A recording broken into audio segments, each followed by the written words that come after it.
it's Mark Weiss. You're probably familiar with the concept of know your customer. This is a concept in banking, for example, in which the bank is required to know who they're doing business with. In other words, that's a nice way of saying making the customer prove that they are who they really say they are, in terms of preventing money laundering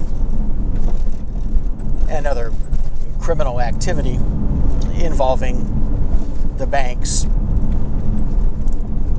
unwitting participation. Well, what about you? Especially if you're an office practice physician, an office-based practitioner, where it's far more likely to happen. How well do you know with whom you're doing business? In particular, how well do you know the people who say that they're going to provide management and billing services for you?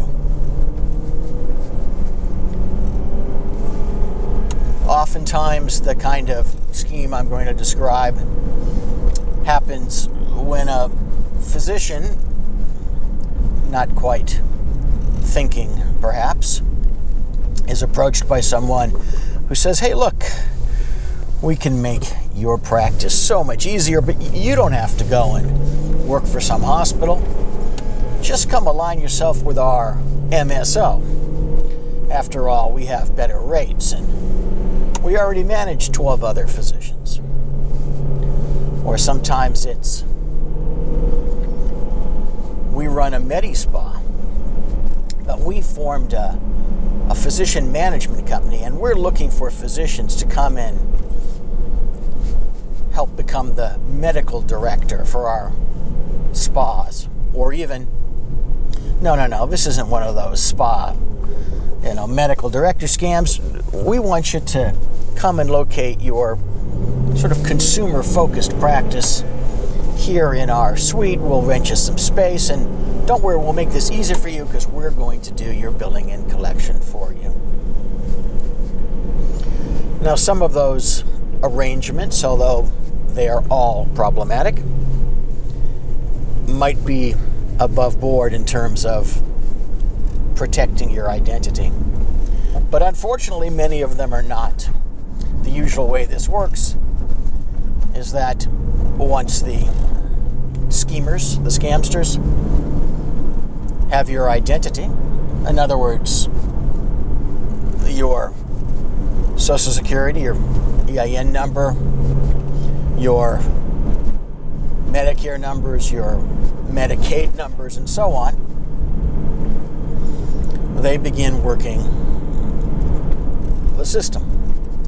They begin submitting claims for matters, for cases that never were performed, for patients who don't exist, or if they do exist, certainly weren't really your patient. And then you find out about this one day, not because they told you, obviously, but because Medicare comes knocking, or the state Medicaid authority comes knocking, or you find out that you're under investigation, or even worse, indictment because of your involvement in the scam. Of course, the best way to protect this is to know your customer, know your manager. Who are you really dealing with? What's their background? What sort of an investigation have you done on them? Were you represented in connection with structuring the deal? If you were, you probably wouldn't have entered into any of them, but who knows?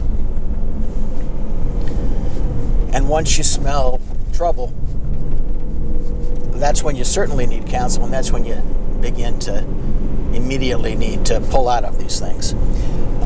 None of these arrangements get better over time. They get worse. You are the most vulnerable participant, even if you didn't mean to participate, because after all, to the outside world, that is, to the payer, to Medicare or Medicaid or even the regular insurance companies, it's you who ripped them off.